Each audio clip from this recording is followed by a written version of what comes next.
thing to do in Millbrook because there's always that one new business and cool thing that happens, and so that was it. And yeah, I remember when we got a Walmart in Millbrook. It was the thing. Oh my god, they just painted it blue. It's weird. Yeah, no, there was nothing wrong with the way it was before. It's so funny that we get fired up about those kind of things around here. I know, right? How pissed are we that the Walmart's blue now? Yeah. So anyway, right. Get going. 5, 4. Hey everybody, welcome back to Convo Series. I'm your host, RJ, aka Reg Travels. I guess that would make me Trevin Reiser, aka the Chosen One, back again once again. And Yes. I just want to say good morning if you're watching in the morning. Good morning. Good evening if you're watching and or listening in the evening, and any time in between. How do? You still Chosen One? Actually, I don't know by the time this comes out. I was gonna, you know what? It's at Trevin's World. I'm changing it now. I like it. The Chosen One is dead. At Trevin's World everywhere. Let's go. Let's go. Now I have to do it. So and you guys, thank you guys for tuning in again for another week. Did you hear what I said? Tuning in. yeah, I became another English week. real quick. Tuning in. Welcome back to You Convo gotta Series, guys. have a CH sound, like a tuning in. Tuning in. Yeah, tuning in this week. If you're on YouTube, you know that we have a guest as always, as every week, guys. And also, if you're not on YouTube, go ahead, drop by. You know what we're saying. Yeah, Subscribe. hit the subscribe just Hit a for like. fun. Yeah. For no good reason at all. We have been growing. We're at, I think, 73, 74 now. Yeah, We're on the road almost to 100, folks. 100 Keep subscribers, hitting the you guys. button. Yeah, we appreciate it. And those of you listening, we have another guest this week. This person I have known for just about 20 years. Wow, almost 2 decades. It's a lot of years. It feels that way. I don't know how old I am, and I'm not great I at don't know math. how so old you are. I'm not great at math, so it's probably not even true. I don't do math. I hate math. I don't know why I heard mass. I was gonna say you're Catholic. No, but no. So this guy I've known for a long time, since my last year in junior high. We met in 8th grade, back when I lived in Alabama. Man, went through high school together. We were really good friends in high school. Used to go over his house. His parents were freaking awesome. And you know how when you're in high school, you need to have that friend with awesome parents. Yeah, the cool parents. This was this guy. Right. I just became friends with him and his twin sister, who I love, both of you guys. Hey, we have not talked in forever. And we're just catching up, man. Everybody, welcome Danny Lawless, man. Hey man, I am kind of like a kid in a candy store. I'm excited that I get to do this with you guys, That's good and, stuff. and I really appreciate it. I'm excited to catch up with you, man. I know, right? You were we were talking before we actually the mics went hot, and we were talking about the camp. We're gonna get into the camp because I'm curious about it. You were saying some stuff that I didn't even know about it. Also, we worked at a camp together. So I've heard about 30 seconds ago. Right. But yeah, I do want to hear about that. But before we do that, this guy, man, he has a great story. I was kind of telling you about this a couple weeks ago. He has an incredible story. I can't wait to get into that. But before we do, let's talk about what happened since high school graduation back in 2008, man. 2008. What have you been up to since then? A lot. Man, I'll give it to you like this. Let me try to give you cliff notes, I guess. From 2008, I went to school, was at AUM for entirely too long to get my bachelor's degree. It took me 6 years. But it was cool. In between, I've done everything from play music in a band that really kind of kicked off, and this was back in the MySpace days, where MySpace was golden and Facebook was still kind of new and rising, and everybody was real tight with Tom and everything like that. So I actually used to really follow your band. I loved your band. You remember I told you I used to be a drummer? This was the person that invited me to drum in his band. Oh, Even though I never did, but really the hand was cool. lent out. yeah, we had a heck of a ride. We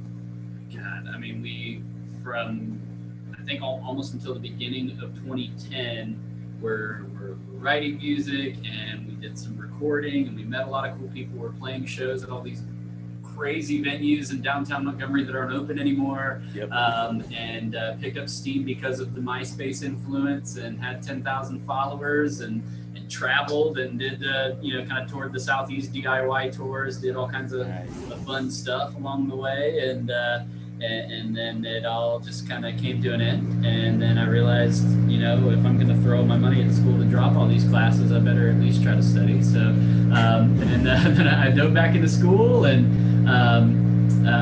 went from that to kind of the fraternity life, which everybody already has kind of a preconceived notion of what frat life is like in college. Yeah, for sure. For me, especially a guy coming out of a band, it didn't seem to kind of be the norm, or what would have been considered normal for me to do something like that. But I had the influence of some of our great friends from high school, RJ, like Will Robbins and Josh Dominguez and Grant Kimbrough, and Shouts out. a lot of big names out there. But these are great guys. Cool dudes, and I actually credit them and that with holding me really accountable for the next steps. I mean, to be where I am now was pretty awesome. And then I stayed with the YMCA in the summers and lifeguarded and was an after-school counselor, kind of in between all through there. And as I was coming up on the end of college, I studied mass comm and worked on broadcast journalism and those kind of things. And it was fun, but I started kind of feeling this big gravitational pull towards, trying to figure out what it would be like to go pro with the Y. I know that for me, I'm supposed to serve people, and that's what I do best. And the Y taught me that along the way. And so reached out to our exec, our boss, and he started shopping my name around. I ended up at Camp Chandler in 2014 and was the waterfront director, and I managed all the guards out here. And I was 14 and 15, left for a little bit of time, had a glamorous job killing bugs for a few years. And then this cool opportunity came around to have me back out here with an even better team than I had before. My sister, Mary, my twin, she teaches high school, and she came out here with her kids for like a big team building day, and talked to some of the folks that are working out here, and got to chitty chatting about an open position, and gave me a call, and here I am, married several years later, and so huddled up with my now wife, and was like, hey, married, wow. Yeah, that's another big one. So, my wife, her name is Caitlin. She is my entire world, of course, my best friend. All the things that I was supposed to say, I actually mean them. She is absolutely incredible. I met her at Grandview. We lifeguarded together for a year, both dating different people at the time, and it was one of those days several years later. I was single and saw her on Facebook and didn't see any dudes in her pictures anymore, and so dropped in the DMs, and the rest is history. Right. And, so married 2 years. I've got an 8-month-old baby, and I'm back now as the Red Ranger, if you will, at Camp Chandler. I'm nice. Here, getting ready and running things at camp. It's wild, man. You have an 8-month-old. How are you sleeping? I'm not. I thought so. I thought not. How was that whole experience, man? Being a father. So I got a lot of great advice from all of our friends that have become dads, and over the years they've gained and garnered lots of experience. But the one thing that they always told me, kind of leading up to the moment that my daughter Cecilia was born, was like, you'll never understand that moment, that feeling when you realize that you gave life to this human, this child, and that child draws her first breath, and then it'll knock yours out. And so I got told that. So I'm like kind of building up this idea of what I think that's going to feel like. And then it happened, and it's true, and you can't express it in words. It's the coolest thing in the entire world. This little kid looks up to me. It's cool. She gets to grow up, being a little camp kid. I think that's Right. awesome. But man, 8 months already, sitting up, rolling around. She's gonna be crawling soon, scaring the crap out of me. And very vocal like her mom. Like her mom. Better. They get to a point where they do start to sleep through the night, and we're finally there. So that is better. Nice. That is better. But camp season's fixing to hit, and I'm gonna be working like 18-hour days. So yeah, things are about to change here. And what about married life? I am still single myself, but Trevin here is married. yeah, no, I Talk about that. Hey, no, I absolutely love it. We dated for 4 years before we decided to pull the trigger and do this thing. And what a great family we both have, and the fact that everyone's kind of here too. Her parents live in Prattville down the road. My parents Nice. are still in Silver down the road, and so we have everybody here. All our people are here, and it's great. But having her kind of by my side every day, especially coming off the heels of Mother's Day too. I feel like I'm almost regurgitating the card. She. There's no way I could do life right now without her and without my little one. She's cool. She is an educator and teaches theater to brilliant young minds in Montgomery. And man, it's cool to have both of us kind of working in this attitude of servitude industry and get to work with kids and have all that kind of fun along the way. And so you can imagine like our house is just full of humongous personality all the time. Nobody's quiet. And that's the way we like it, man. It's awesome. That's how it was back in high school too. No, for sure. I you alluded to a little while ago, like, everyone kind of hanging out at our place. That was the thing. I guess there's someone in every crowd that everyone kind of gravitates towards in high school as far as like going over and whatever happens on the weekends, which we've exactly gotten to it. That's a little bit everything. Yep. But I want to go back to the marriage thing real quick because Trevin and Victoria just celebrated 3 years together, right? Nice. Yeah, 3 3 years. years. We just had our anniversary, and Happy anniversary! You guys. can see photos on my stories. I think I have like the highlights saved, but yeah, that was a lot of fun. And any advice you would give Danny? I mean, he's just like a year behind you, but yeah, I don't know. I'm always up for advice. I don't have any advice. I married my best friend, and it hasn't been that much work, honestly. So and actually, sorry, go ahead. That's all really. Like it's been really fun. I mean, we've been through some shit together, you know what I mean? But at the end of the day, she's my favorite person. And she made him marry her. This is the truth. He was waiting too long, man. I wanted to, I don't know. I wanted to wait. I don't know. I wanted it to be perfect. I was looking for the whole 9 yards, and she just wanted to get married. So she said, look, you're going to marry me. That's kind of how we were too. I think we both for a lot of reasons wanted, I think, all of that process to go right. And I was trying to struggling to find the right ring and all this stuff, but my wife, she's very particular, and she told me kind of exactly what kind of ring she wanted. And the more she explained it to me, I was like, oh no, there's no way. But by the time it came down to actually spending money on the ring, everything that she got very descriptive about actually drove the price down, and my head exploded. I was like, awesome. So all that worked out. I ended up having the talk with Dad to make sure it was cool. Her dad though, right?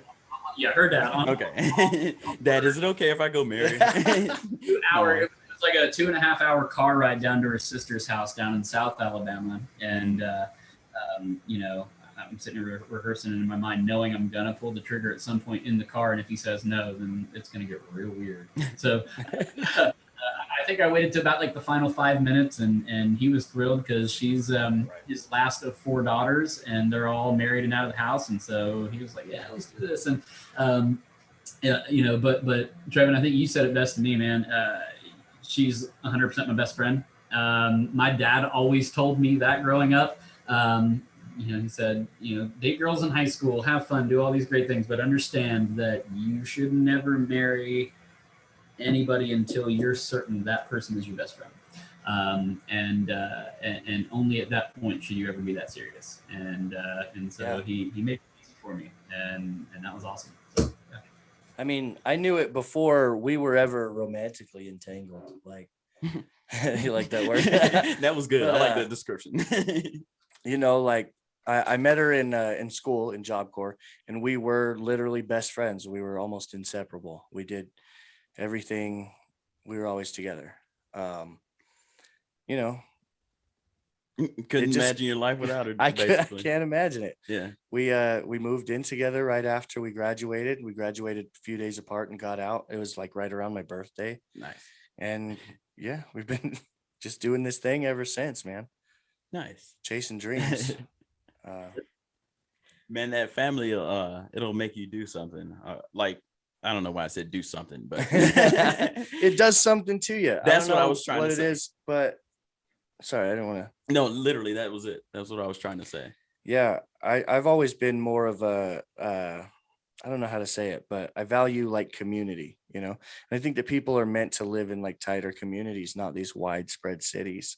And, older people in my life, like my elders, my, whatever, they think it's weird I live with my friends, like a bachelor or like a college kid, and get approaching 30 and I'm married, and people are like, when are you going to buy a house? When are you going to have kids? And I'm like, I started a business this year. We started a podcast last year. I'm like working on so much crazy stuff. Like, what am I going to do with kids and a mortgage? Right. I'm not worried about that right now. And I'm so happy living with my friends, just doing what I love to do every day. So I think everybody is different. Yeah. I think obviously everybody's different, but the point I'm trying to make here is that even people who grow up in the same house can be absolutely completely different. Oh yeah. Raised the same way, raised with the same values, all that, opposites. So I mean, what works for one person won't always work for the other. Yeah. I guess, which is the point I'm trying to make here, which is why I'm still single. Some people like to live alone, and some people like to only live with a dog and their girlfriend, or their wife and their kid. And some people are like me, and I want to live like this. Got to. But let's get back to your family situation, Danny. This is something I wanted to get into, your story here. Something that I've been actually kind of following on Facebook silently until that time I hit you up and told you, dude, I've been following you. So can we just get into what happened in the beginning of all of it? Because nobody else knows.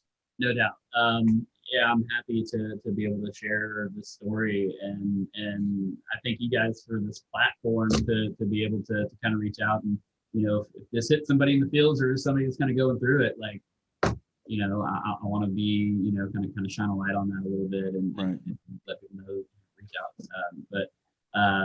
Anyway, gosh, kind of hard to figure out where to begin, I guess, other than back to kind of jumping out of high school. In high school I was a two-sport athlete, and in high school, it's funny, now it's so weird that we're like 30, RJ, because I know. Because now we're sitting here talking about this, and it's one of those good old, like, everyone has those glory days stories. I played a little ball, man. Anyway, so but I did. I swam competitively. I played football until my senior year, and I wasn't any good, but I was putting in a lot of work, and so I was also eating to go with that, right? And but there was a lot of output for the input, and I got out of high school, jumped into college. Beer tasted really good at that point. And I found myself not working out and maintaining just the diet, the lifestyle, and kind of got extreme. through the course of my college years, I was in a relationship that lasted a few years and petered out. And from that point on, I don't know. I used that as an excuse, but I'm sure I made, way more than one excuse to kind of really binge and go crazy. Um, uh, 2013 was quite a year where it was just nonstop partying, single dating for the first time in 4 or 5 years. Didn't know how to kind of handle and control myself, and by the time I graduated in 14, and then started kind of taking on a professional role with what I do now. I had gotten myself somewhere to, and mind you, I'm not very tall. I'm maybe 5'9". I think I give myself 5'9". I'm thinking 5'9". I got to 285 at my biggest. And so just a lot going on. In 2015, I found out through, and maybe, I don't know, maybe TMI for the platform, I guess. But nothing's ever TMI on this platform, not on this podcast. Good. So I thought I was having like a UTI. Man, I was peeing. God, I don't know, entirely too much.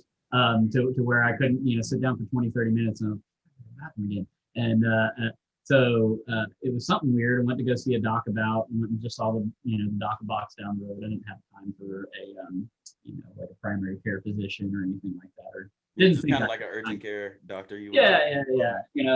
At the time, I figured I was too busy to actually regularly go see somebody and actually kind of take care of myself. And just another one of many, many excuses, right? So, but I go and see this doc in the box. Is like, man, it's diabetes. Like your blood sugar is astronomical, and you really need to start taking care of yourself. I'm 24, 25 at the time. So can you speak up just a little bit? Yeah. So I was 24, 25 at the time when I found out that I was diabetic, and so I got put on medication and started doing that. I jumped out of this line of work and then found myself not as busy and really wanting to take care of myself. I ended up joining a CrossFit box in Millbrook with some of our friends. Nice. and my sister, and I ended up having a lot of fun with that. I learned a lot more about lifting than I did in high school, and to me that was fun because of some of the stuff that I kind of recognized. Mm-hmm. And as an adult, I was like, maybe I'm a little better at this because I actually am listening to the way. Hold on for a second, just 1 second. Yeah, having sound issues. Hey, is that better? That's better. That's way better. Good. Awesome. All right, we're gonna. Sorry, it was me all along, man. Damn it, Danny. Nah. Damn it. So we're gonna take it back from. Where do you want to take it back from? I was thinking the height and weight. Where were we? Oh yeah, you said that you were 5'9". Yeah. And yeah, can we start from there? Sure.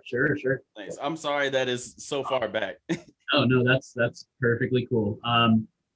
So anyways, yeah, so I probably don't even give myself 5'9", or I give myself 5'9". I know I'm not 5'9". I got myself to about 285 pounds. I gained probably close to 80 pounds through my college years.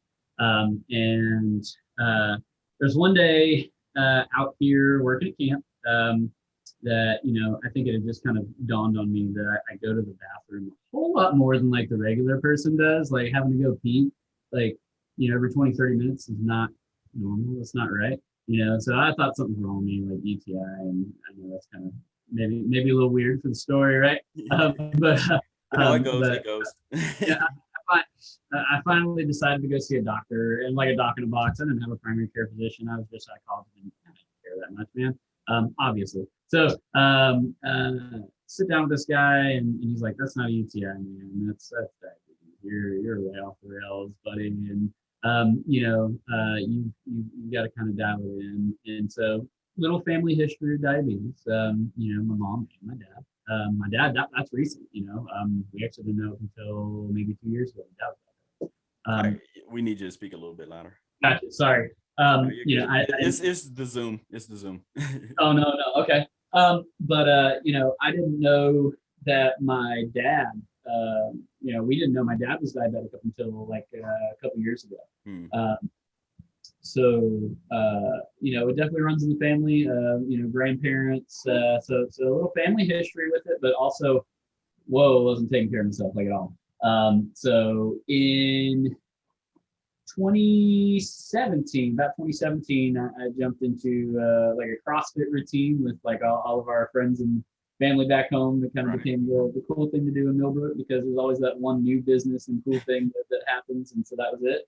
And I remember when we got a Walmart in Millbrook. It was the thing. Oh my God! they just painted it blue. It's weird. No, there was nothing wrong with the way it was before. So funny that we get fired up about those kind of things around here. I know, right? How pissed are we that the Walmart's blue now? So anyway, right.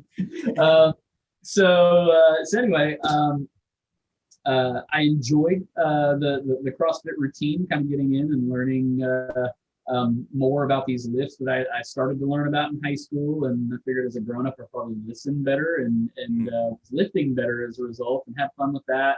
And then started to get serious with my now wife, and started working out money to propose to her to figure out how do we live together, get our first apartment, and started figuring out those expenses. CrossFit is expensive. So it only got more expensive. They bought a new building. They bought, like a second 24-hour gym that you had to buy into. And we couldn't handle it while we were trying to throw money at this wedding. And, the wedding that had to be perfect, right? So, I mean, it was this thing that we had to have everybody there at this location. And, it was a big deal. So ended up taking a sales job. That took me away from home, stressed me out more than I think I ever had in my adult life too, and just tacked on more excuses and just cheap and easy was the way I ate, and it was like kind of my way to calm down a bit too after a long stressful day. It was just like eat until you go to sleep, right? So it was kind of where I got myself, and so I ended up getting back out of the CrossFit routine. And took my eye off the ball for about a year and a half, 2 years. Which brings us to around 2018, 2019. Yeah. So we're 2018, 2019. I got married in January, and we were living in an apartment in Prattville. I'm still working at a pest control job and doing sales, and so kind of going through that whole stress.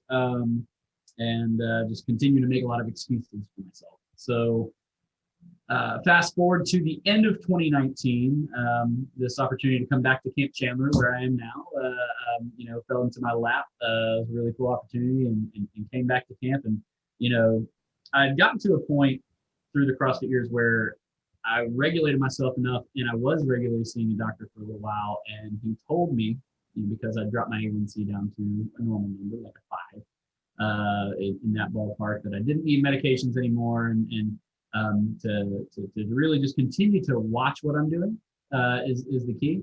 But I didn't listen, and that was So that's what happens. I feel like this is just kind of how I've seen things and grown over the years with my family and my wife and just life lessons, is that we all have a reason to be here every day, or several reasons to handle our business. So whether it's people that are counting on us, or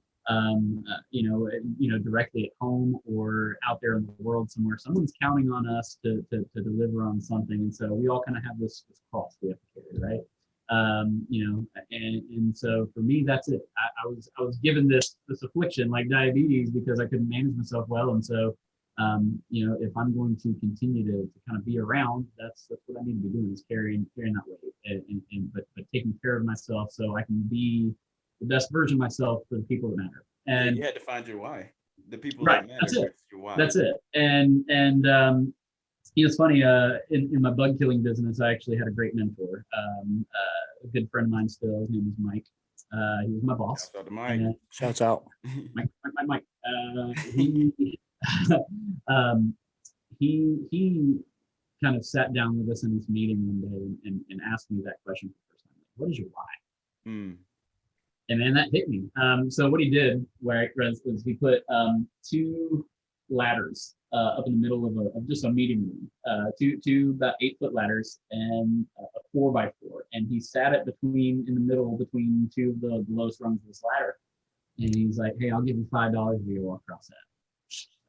You know, the worst thing that happened to me is a rolled ankle. I'm 6 inches off the ground. Okay, cool. You know, and you go walk, right? And then he pulls the beam out and moves it up halfway and goes, okay, you know, I'll give you $10 to try to straddle this thing and scoot from one end to the other. And then he puts it on the top of this ladder, totally unstable, totally unsafe. He's like, who's going to do that for $5? Right. Yeah. So, but then he kind of put it in perspective after that. He said, now imagine that this is a steel beam between two high-rise, you know, apartment buildings, and the other one over there is on fire and it's got all the people you care about. There you go. The other one over there is on fire, and what now? Right, it's on fire, and the people that you love most in this world and that you care about are over in that burning. Oh wow! There you go. And you know, and so you know that kind of I'll never forget that conversation. You know, it was something that really kind of fired me up and motivated. I think it motivated us as a sales team in the moment, but that was, to me, that was such a life lesson, and something that I carried with me kind of into what I do now at this camp. And so, but for, you know, those couple of years that I really wasn't paying attention to my body, I was brainwashing myself to think that if I just felt okay, that I was all right. I was regulating. I'm moving enough at camp. There's 104 acres out here. I walk my dog every day. I walk all over camp and, you know, take care of things. And then the pandemic happened last year, right? Yeah. So the pandemic struck. We got furloughed, sucked. I actually live here at camp, by the way, too. My house is about 50 yards that way. Nice. So really neat, a really cool experience. But to be furloughed from your job and then still live where you work, really weird. You know, very, very much of a ghost town out here. And this is a terrible place to be quiet. You know, this is such a beautiful place and it should be shared with people. And right. It just wasn't getting shared. It's terrible. So, you know, to further complicate things too, in the way this pandemic was scaring everybody in the very beginning of it, you know, you didn't want to go outside, even though we practically don't have any neighbors except for, you know, the other director who lives, you know, a quarter mile down the road. Right. So we're just home, and so just chilling, wondering when I'm gonna get my job back, if I'm gonna get my job back, is camp gonna happen? And I finally get off furlough, and this was like the 3rd week of April last year. Okay. So in order for me to like justify working, they put all of the directors on this rotation of what they call the brown bag bus around here in the Montgomery area. Our Y serves kids that need a meal in the spring, summertime, that usually get them at school, right? So we would drive into a lot of neighborhoods and deliver these meals to kids and parents and families. And so the last normal day for Fat Danny was like, I was on the brown bag bus and I was like the strong guy lifting coolers and helping people, and I felt fine. Everything's cool, and went home and went to bed. And I woke up at like 4 a.m. the next day, and I knew something wasn't right. And since nothing's totally off limits here, man, I felt like backed up. Like if I could just drop one and get with my day, like I would be so much better, you know. And so you know, the morning's dragging on. I start texting my team and I'm like, y'all give me to like 10 o'clock and I'll be good. Okay, I'll give you 10. By 11 o'clock, you know, I had texted one of my co-directors out here and I was like, hey man, any way you can like go to town and like spot me some like milk of magnesia or something. But what was going on with me was throughout the course of that morning, this pain inside of my body was starting to slowly increase, and I couldn't shake it. And you know, hot showers weren't getting it done. You know, the pain had become so enormous that by just after noon that day, I looked at my wife in the bed, who decided to stay home with me because she first thought I was doing the man cold thing, you know, because I don't handle face illnesses well. I think I'd rather puke than have my nose clogged. That's just me. Yeah. Oh God. So I'd rather throw up. But anyway, so I looked at her and I was like, my watch is talking to me. I'm sorry, but I'm in the worst pain of my life. And that was kind of when it really resonated for both of us, something seriously wrong. The fact that I kind of just like made that fall out of my mouth. Was like, this isn't cool. So we go to the local community hospital down the road. You know, they start running my numbers, and you know, my blood sugar was off the charts. You know, we're talking somewhere in the 300 up to 500s because of my pain. Wow. You know, someone's normal fasting blood sugar is between like 70 and 120, right? So mine was totally off the scale. And the pain was caused by severe pancreatitis. So I had this terrible infection in my pancreas, and they'd also run some other numbers on me and determined that my triglycerides were sky high. I think a normal unit number there, even for I think what they consider a diabetic, like normal numbers could flirt with 200 and 400 and whatever that unit is. And I don't know. I was told by the GI doctor in the hospital that mine were over 2,000. And yeah, that was absolutely insane. So they threw me in an ambo and took me over to Jackson Hospital in Montgomery, where I spent 5 nights. And that was a lot of time to sit in pain and reflect on the fact that it's time for me to get back to kind of carrying that cross, man. Like, you know, here I am married for just over a year. My wife is pregnant. You know, we found out that, you know, we were having a baby back in January, about the same week that we'd come back to camp, which was cool. Right. And then the pandemic too. So I also have no visitors. I left my wife an absolute wreck because she wasn't allowed to. I mean, I was in so much pain and on so many drugs that they couldn't. You know, I didn't want to talk to anybody, and she couldn't hardly get an update on what's going on with me. Not allowed in the hospital. You know, nobody. So yeah, and over the course of those days, it was it was my opportunity to in my conscious awake hours actually listen to not only doctors and nurses and nutritionists who I feel like really truly saved my life, made things simple for me, but to kind of have the weight of the Holy Spirit kind of drop in for a minute to like, yo man, you're 29, you're married with a baby on the way, and you're killing yourself. Wow. So that was the burden that I had to sit there and not. I couldn't run from that. I had to sit in it. I had to just sit in it. Right. And yeah. So but I had this I had a literal fire in my belly, but like a very figurative one too, that when I got out, it was game on, right? Right. So the GI doctor running those numbers by me in the hospital was like, I've been doing this for 21 years and I've never seen numbers this high. I can't believe it. He was like, I'm amazed you're alive.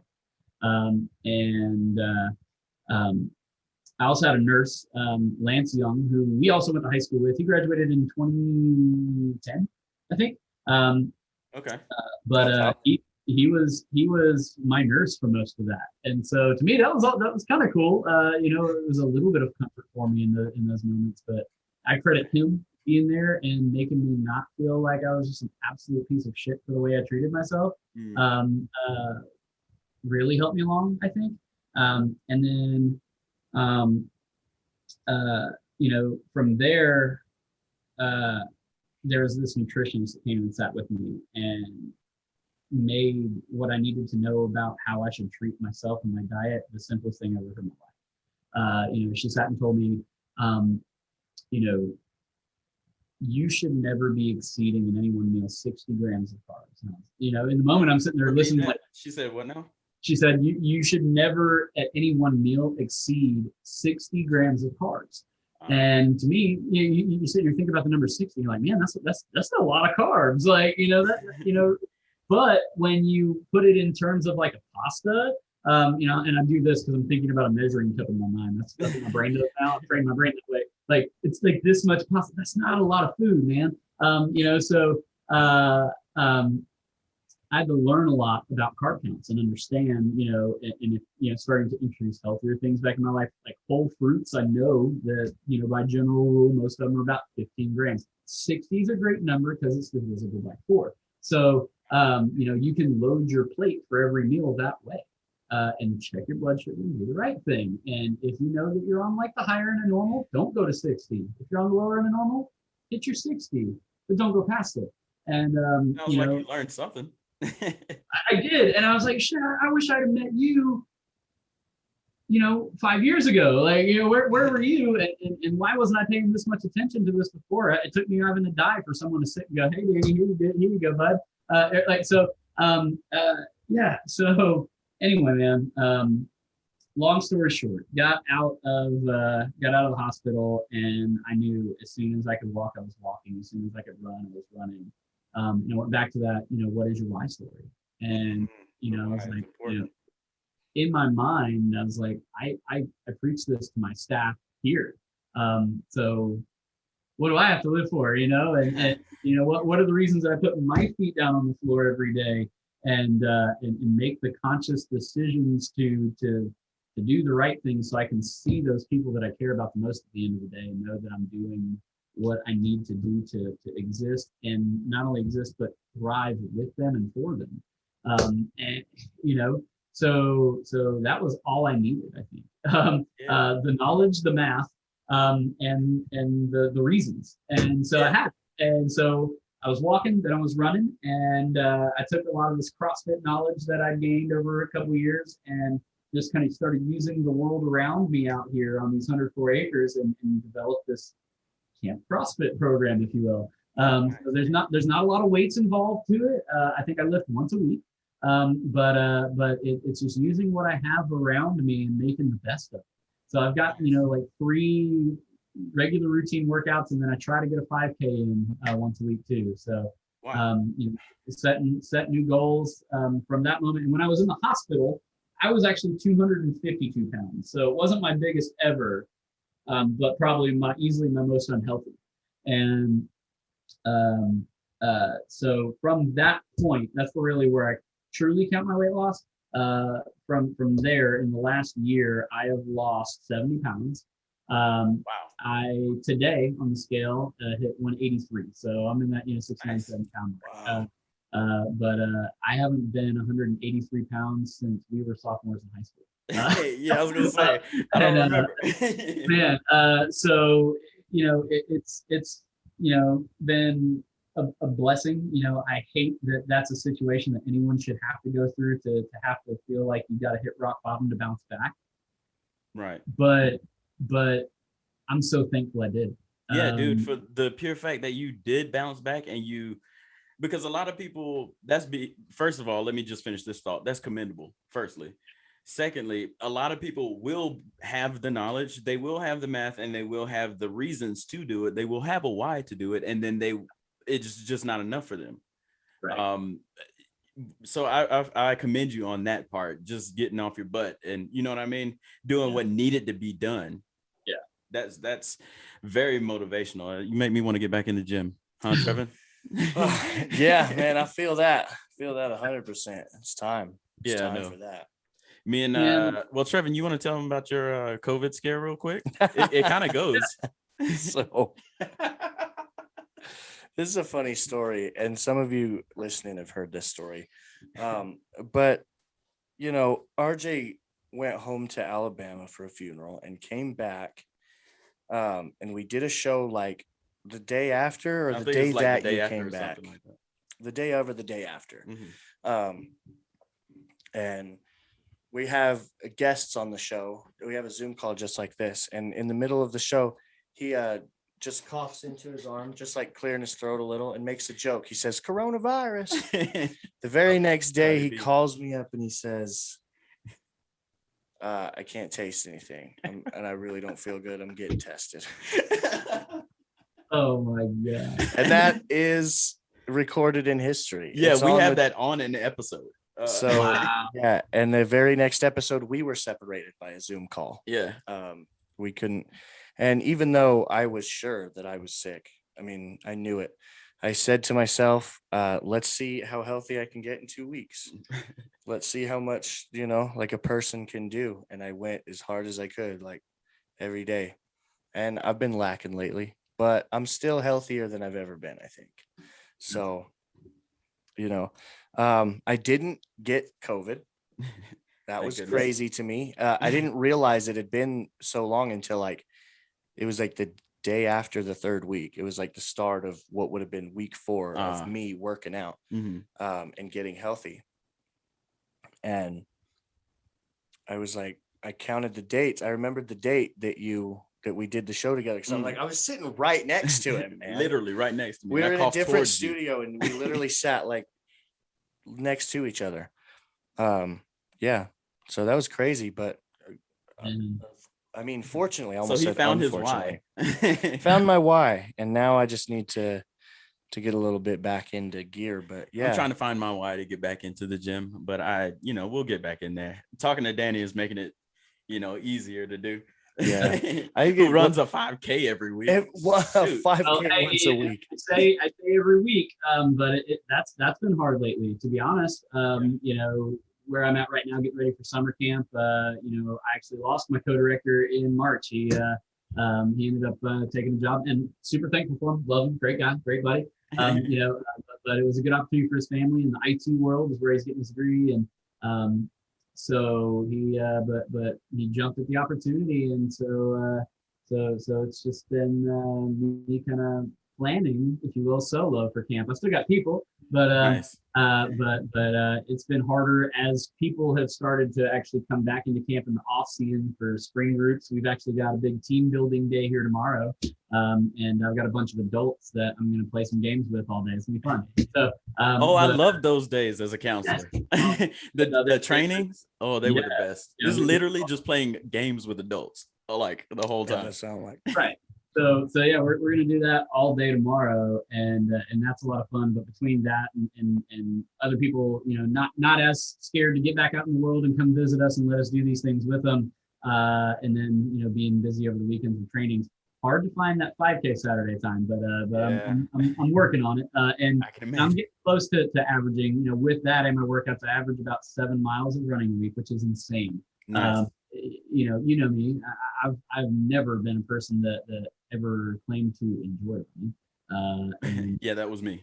that was my New Year's resolution this year, though. Was going into 2021 was to work myself to a point that I could say I didn't want to tell anyone, and set false expectations that I'd ever tell anyone I'd love to run, right? But to at least say that I don't hate it anymore. And I think I'm at that point. I don't hate it. So that is progress. yeah. We have just a couple more minutes. I'd like to know what's going on new at your camp. Anything else you're excited for besides the game day with adults tomorrow? Right. So we're getting ready for summer camp big time. So Camp Chandler is different from Grandview, about the same size land wise. I think the Grandview has a few more acres, but we're on Lake Jordan out here in Wetumpka, Alabama, which is on the map now. If anyone I know where you're at now. Okay. If anyone watches HGTV, that show Hometown Makeover, they've got this season where they've completely remodeled downtown Wetumpka. It's beautiful. Go see that when I come home. Check out HGTV and look it up. It's pretty cool. we run an overnight camp. We run a day camp. We also facilitate user groups. So in the summer, those are, if you stay with me, it's camps that use our camp to run their camp. Okay. We did that back So in like elementary a camp school. program or a camp company or whatever it is They have that amenities will there. use your facility, That's use their it. camp. Yeah, that's exactly it. They don't have their own facility, but this is their camp too. So we run all three of those things at one time. It's crazy. I have people, Wow. I have, kids from 17 to 24, 25 years old that'll live with us for the summer out here, and we get to change lives. It's pretty awesome. Overnight camp is a totally different beast, and there's no pool here. It's all lake, so the guards train and work harder and differently, and it's a lot to put together. But we are so excited. We're right now, because of COVID capacities, rules are changing in Alabama every like 2-3 weeks, I think. But we are currently allowed to have 75% of our beds filled. So we're making strides. We're making progress. We're still having to go back and forth and follow different CDC rules for 3-foot distancing versus 6-foot distancing in different spaces and places, and those kind of things. But people are so excited to get their kids out the door. Moms are literally kicking them out the door already, trying to get them here. And kids need this, honestly, now more than ever. It's so exciting to get them back out to nature, and to be able to communicate with people in a linear fashion, to have face-to-face, person-to-person conversations, because none of us are doing enough of that. And to get back to that world and that life, and to take whatever you had with you outside and drop it at our gate, and we all kind of really become this family. We live with each other for the week. It's basically, cool. Yeah. And it's such a cool thing. Shout out to anyone in the world that has experience with horses right now. I still need a horseback director. RJ, if you got a summer to cough up, man. Thanks. Because I used to do that at you come stay with me. And I've got about 6 horses, man, that need some love. Don't tempt me, Manny. Don't tempt me. Man, seriously, I'm looking for them, and I can use a couple extra counselors. But other than that, I think we're rocking, man. We're ready to get back to almost what seems like normal out here. Beautiful. Well, man, I want to thank you. I want to tell you on behalf of Convo Series and everybody out there listening, we appreciate that, man. We appreciate the story you told. Like I said, it motivated me. I'm pretty sure. Definitely an inspiration. Yeah, for sure. Pretty sure it inspired both of us, for real. Anything you would like to plug? Do you want to give out your social media or anything like that? Yeah, I'd absolutely love to do that. I appreciate that. And appreciate you guys. For me, I'm just a guy that hit rock bottom and bounced back. So if anyone finds some inspiration from that, or if there's anyone out there that's hitting rock bottom or approaching it, man, you can do great things, and stay positive and understand what your why is, and it makes everything easy. I'm on Instagram, D Lawless Jr. You can find me on Facebook, Snapchat, the same. Our camp is at YMCA Camp Chandler. Anyone that needs energy, I'm a brand ambassador for a company called Raise. Nice. And so they're awesome, and caffeine is my one and only addiction at the moment, and I love it, but it's 0 calories, carbs. There's the Bangs and the Reigns of the worlds out there, but these guys, they sell at vitamin shops and GNCs, and but they've been so cool. It's one of those crazy Facebook algorithms that showed up at my doorstep. Yep. But anyway, so shouts out to you. Shouts out to Raise. Would you like to shouts out in the show here? Yeah, and you can find me at the you heard that too. I was like, I paused for a second. Like, did I just anyway? No, you can find me at Trevin's World. That's everywhere. I have a new YouTube channel, Trevin's World. Check out the Trevin's World podcast on that channel, and Trevin's World on all social media. That's your invitation. So it's going to be a lot of fun. We're doing a lot of cool new stuff.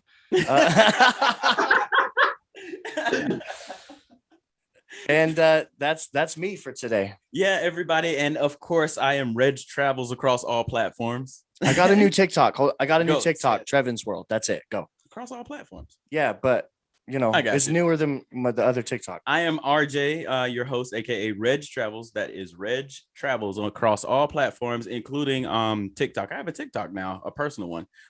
If you guys have not paid attention to our social media on Combo Series, do that. Go follow all of that.